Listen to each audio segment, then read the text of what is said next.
खुलुमबाय गिबियावनो नोंथांमोनखौ जनालि बर' रादाबाव बरायग्रोबाय नोंथांमोननि थाखाय आं फुंबिलिनि मोननैसो खौरां लानानै फैदों मिजिंथियो नोंथांमोना खौरांखौ जोबजासे नायलांगोन। BPF हान्जानि लाइमोन गांखंनि दैदेनगिरि कास्टम बसुमतारी बिथाङा बर' फरायसा आफाद थामहिनबा एबसुनिफ्राय रेजेक्ट जानाय सासे रेजेक्टेड सुबुं।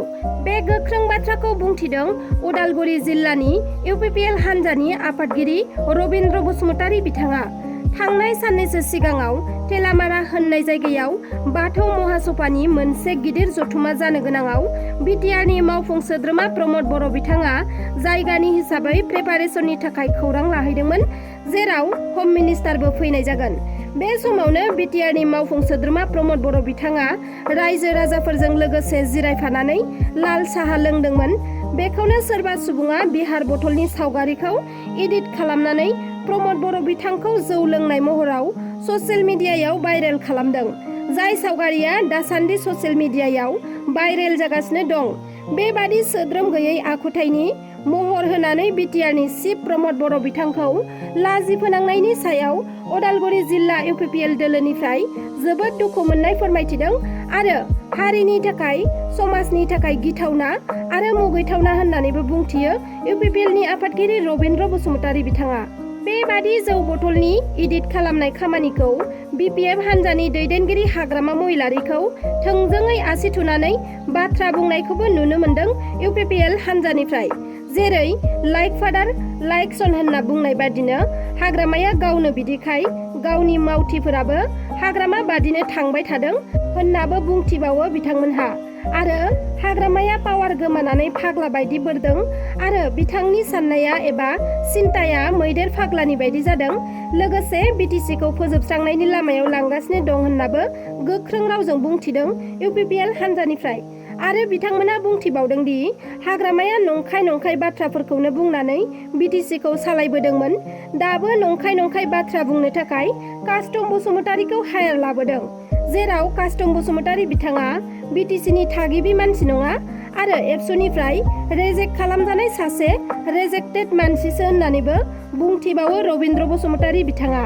आरो माखासे समनिफ्रायनो हाग्रामा महिलारि बिथाङा बुंबोनाय BTC सुक्ति जानाय समाव एबसुआ मदद होआखै होनना बुंनाय बाथ्राया नंखायसो। मानोना एबसुआसो भारत सरकारजों रायज्लायनानै BTCखौ लाबोदों आरो इउजि ब्रह्म लोगोसे रबिराम नार्जारी बिथांमोननि साननाय हनायजोंसो BTC सुक्तिया जादोंमोन। जेराव हाग्रामाया साइनल'सो होदों होननानैबो बुंथिदों। आरो जुदि हाग्रामाया BTC सुक्तियाव एबसुआ मदद होआखै होनोब्ला रबिराम नार्जारीया गोथाङैनो गोथै होनना बुंनांगोन होननानैबो बुंथिबावो बिथांमोनहा। नाथाय मेन खोथाया बेसोदि प्रमद बर' बिथांखौ जौ बथलजों एडिट बानायनाय BPF हान्जानि सोद्रोमाफोरानो बे हाबाखौ मावनानै खैसार खालामनायनि गोख्रों अजद होदों UPPL हान्जा उदालगुरि जिल्लानिफ्राय। मानोना बे सावगारिया बानारगावन ब्लक BPFनिफ्राय पस्ट खालामनायमोन। कर्नाटकनि चिकाबुल्लापुराव 9 थाखोआव फरायनाय सासे फरायसुलिया गथ' जोनोम होदों। थारैनो आथिखालाव फरायसा फरायसुलिफोरा फरायसालियाव फरायनाय समावनो देहायारि सोमोन्दो लाखिनाया बेसेबांनि साननो गोनां खालामदों बिमा बिफा आरो न'खरनि गार्जेनफोरखौ। बिमा बिफाया गोबां खस्थ' खालामना रां खरसा खालामनानै फिसानि मोजांनि थाखाय हस्टेल बायदिफोराव दोननानै फिसाफोरखौ फोरोंथाय होयो। नाथाय खायसे फिसाफ्रा बिमा बिफानि मोजां हास्थायनाय सिमांखौ जाफुंहोआबालानो गाज्रि खामानियावसो आगान होनायखौबो नुनो मोनो। थिग बेबायदिनो कर्नाटक रायजोनि चिकाबुल्लापुरावबो सासे फरायसुलिया बिमा बिफानि सिमां मिजिंखौ थेर बेथेर खालामनानै गाज्रि खामानियाव आगान होदों। मोनथिनो हानाय बायदिब्ला हिन्जावसाया गार्लस हस्टेलाव थानानै 9 थाखोआव फरायोमोन। थांनाय बोसोराव गावसिनि खुरमानाव थांनो होननानै गोबां खेब हस्टेल वार्डेननिफ्राय पारमिसन लानानै हस्टेलनिफ्राय थाङोमोन हिन्जावसाया। नाथाय बे फरायसुलिया खुरमानाव थाङालासिनो गंसे फरायसालिनिनो 10 थाखोआव फरायनाय गावनि गोसो थोनाय एबा बयफ्रेन्डजोंसो बाहेराव थाङै देहायारि सोमोन्दो खालामहैयोमोन। जेब्ला चिकाबाल्लापुर नोगोरनि गंसे हस्पिटालाव गथ' जोनोम होयो अब्लासो बेफोर गासै खौराङा सोराङाव फैयो। बेबादि मुगैथाव जाथाय जालांनायनि उनाव दायो फरायसालिनि दिथागिरिया हस्टेल वार्डेनखौ सासपेन्ड खालामबाय होननानै मिथिहोदों। बुरलुंबुथुरनि साखाथियाव थानाय लाचित घाटआव गोरलै गथ'नि गोथै देहा मोनदों। बेबायदि जाथाया बेनि अनगायैबो गोबां खेब जाफ्लेबाय थानायखौ जों नुनो मोनो। जोनोम जागोदान गथ'फोरखौ गोथाङैनो कार्टन एबा बेग मना बायदि बायदियाव सोनानै गारनानै दोननाय जाथाया टाउन सहराव जाफ्लेबाय थायो। नाथाय बे खेबनि जाथाया आलादा। सासे नङा, बे खेबाव खेबसेयैनो सानै जावजा गथ'नि गोथै देहा बोखांनो हादों। जाय गथ'फोरनि बैसोआ 5 दान नङाब्ला 6 दानसोनि गेजेराव जागोन। बे सानै हिनजावसा आरो हौवासा जावजा गथ'खौ सोरबा अन्थाइ बिखा बिमा बिफाया बुथारनानै कार्टनाव सोनानै मोनसे गोथौ हाखराव गारनानै दोनफैदोंमोन। नाथाय सानै हौवासा गथ'आ गारनानै दोननाय कार्टनखौ फाननो थाखाय लायनो थांदोंमोन। बेयावनो कार्टनखौ बेखेवनायावनो बे सानै गथ'नि गोथै देहाखौ नुसनो। लोगो लोगोनो गिनानै होस्रिखावदोंमोन आरो सुबुंफोरखौ लिंहरदोंमोन। उनाव गोथै देहाखौ बयनोबो दिन्थिदोंमोन। बे जाथायनि बागै जायगानि सुबुंफ्रा लोगो लोगोनो परलमुख पुलिस बिफाननिसिम खौरां हरदोंमोन आरो पुलिसआ जाथायसालियाव थांनानै सानै गथ'सानि गोथै देहाखौ बोखांहैदोंमोन। नाथाय बे उन्दै उन्दै गथ'साफोरखौ मा दायनि थाखाय बुथारखो? जाय गथ'साफोरा बे बुहुमाव फैदोंल'सो, नाथाय बिसोरो रावखौबो सिनाया। बेबायदि खास्रि बिस्रि बुथारनाया सोंखारि जाथाव आरो आयेन बायदियै बे मोनसे मार्डार केस। बेनिखायनो सोर आरो मानि थाखाय बे सानै जावजा गथ'साफोरखौ बुथारखो बेखौ मिथिनो थाखाय पुलिसआ मेडिकेलाव जेसेबांनाखि गथ' जोनोम होदोंमोन बेनि रेकर्डखौ नागिरनाय जागोन आरो बे कार्टनाव सोनानै गारनो लाबोनायनि सावगारिफोरखौबो बबेबा सीसीटीवी केमेरायाव रेकर्ड जादों नामा बेखौबो साखाथिनि केमेराफोराव चेक खालामनानै दायनिगिरिखौ थाबैनो हमगोन होनना खोथा होदों परलमुख पुलिसआ। बे बाराव मानसि नङा, बे बाराव मैदेरानो बांलादेशनिफ्राय भारतआव हाबफैदों। बांलादेशनि हाग्रानि मैदेर फालोआ भारत आरो बांलादेशनि सिमायाव थानाय गुनानि बेराखौ सिफायनानै भारतआव हाबफैदों। फोरमायथिनाय बायदिब्ला भारत मेघालयनि गार' हाजोनि सिमाजों बांलादेशनि मैदेर फालोआ बेराखौ सिफायदों आरो भारत मेघालयनि हाग्रायाव थानो लादों। बांलादेशनि सुबुंफोरखौसो भारतआव हाबनानै थाफैनाय खौरांखौ जों बयबो खोनायोमोन। नाथाय बे खेबाव सोमोनांथावदि बांलादेशनि मैदेराबो भारत हादराव हाबनानै थाफैबाय। बिनि थाखाय सरकारा मा राहा लानाय जायो उनावसो मिथिसिगोन।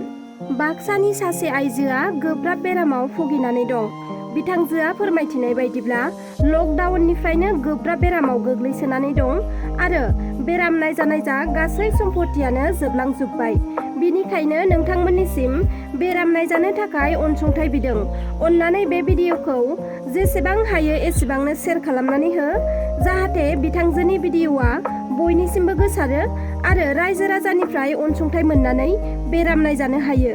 अन्नानै बयबो बर'जों बर' मदद खालामलायदो, मानोना नोंथांनि थाइसे थाइनै मददजोंनो जानो हागौ बिथांजोआ गोदान जिउ मोनफिनो आरो गोग्गो देहाजों संसार जालांनो हायो। बिथांजोआ सासे उन्दै गथ'बो दं, जाय गथ'आ बिमानि मोखाङाव नायनानै रुखु रुखु गाबदों। बेबादि दुखुनांथाव खौरांखौ नुनानै आंनि गोसोआ बायग्लिदों आरो बिथांनि एसे एनै मददनि थाखाय नोंथांमोननिसिम बे भिडिअखौ शेयार खालामनाय जाबाय। बिथांजोआ मा फोरमायदों नोंथांमोना भिडिअखौ जोबजासे नायलांदो। आंनि फिसाजोखौ नायनानै गासिबो रायजो राजाया आंखौ मदद खालामगोन, हेफाजाब खालामगोन होननानै आसा खालामो। दिनै आंहा फिसा सासे दं, फिसा सासेखौ लानानै थांना थानो मिजिं दं। रायजो राजा दिनै आखाइखौ जुनानै खुलुमो। दिनै नोंसोरनि रायजो राजा अनसुंथाइ मोननानै एबा हेफाजाब मोनबा आंनि बेमारा मोजाङै मोजां हामगोनखौ आं आसा खालामो।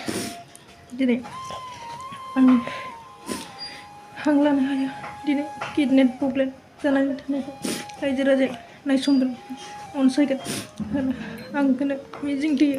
गासिबो बर' समाज रायजोनि सायाव आंखौनो आखाइखौ जुनानै खुलुमनानै खावलायनाय सानो। रायजो राजा नोंथां, दिनै आं बेसेबा दुखु दाहा खैफोदाव गोग्लैनायखौ आंखौ अनसुंथाइ होदो, हेफाजाब होदो। गासिबो बर' समाजनि सायाव आंखौनो आंखौनो खावलायनानै दोननाय जायो। बाक्सा जिल्लानि सिङाव थानाय आरो आंनि गामिया बर' गामि आरो आंनि मुङा रिंकि गयारि। आं नोंथांमोननो ओरैबायदि बाथ्रा शेयार खालामनो सानदों। आं ओरैबायदि दा दुखुआव गोलैनानै दं। रायजो राजा नोंथांमोन रायजो राजानि फोरमायनो सानो। आं दा हार्टनि प्रब्लेमाव गोलैना दं। हां लानो हायि जानानै दं। ओंखायनो आं रायजो राजानो फोरमायहरनो सानोदि आंनि बेमारा लकडाउननिफ्रायनो जानाय। आं दा बोसोरथामाव गोलैबाय। आं सिगाङो आंनि बेमारा उदैनि प्रब्लेममोन। उदैनि प्रब्लेमाव बिराद उदैखौ नायजाबाय। नायजानानै आरो दिनै आरो आं अपारेसन खालामजानानै बरपेटायाव अपारेसन खालामनानै लानानै दिनै बेफोरबायदि हार्टनि प्रब्लेमाव गोलैफिनबाय। रायजो राजा नोंथांमोन दिनै आइ आफाखौ दिनै खावलायनो सानो। आं दिनै आंनि बेमाराव नायनानै हा हु सम्पति जानायखौ फानजोब्बाय होननानै दिनै आंहा नायफिननो राहा गैलाय। रायजो राजानिफ्राय आं बेखौनो फोरमायहरनो सानो बा खावलायहरनो सानो। दिनै रायजो राजानि आं दा हेफाजाब लुगैयो बा अनसुंथाइ लुगैयो। आंहा दिनै नायफिननो थाखाय राहा गैया। रायजो राजा नोंथांमोननि दिनै अनसुंथाइ मोनबा आंनि बेमारा हामगोन आरो मोजाङाव फैफिनगोन होनना आं आसा खालामो। आंहा फिसा सासे दं। फिसा सासेखौ लानानै थांना थानायनि सिमां दं। रायजो राजा आंखौ नोंथांमोना आइ आफा बर' समाज गासिबो इउटुब नायगिरि फेसबुक नायगिरिया आंखौ दिनै अनसायगोन एबा हेफाजाब खालामगोन होननानै दिनै गासिबो बर' रायजो राजानिफ्राय खावलायनो सानो। दिनैनि खौराङा बेखिनियानोमोन। नोंथांमोना आंनि खौरांखौ जोबजासे नायजोबलांनायनि थाखाय रोजा रोजा साबायखर थाबाय। आरो जुदि नोंथांमोना आंनि चेनेलखौ साबस्क्राइब खालामाखैब्ला अन्नानै साबस्क्राइब खालामनानै होदो। लोगोसे लाइक शेयार कमेन्ट खालामनो दाबाव। एसेनोसै, गोजोन्थों।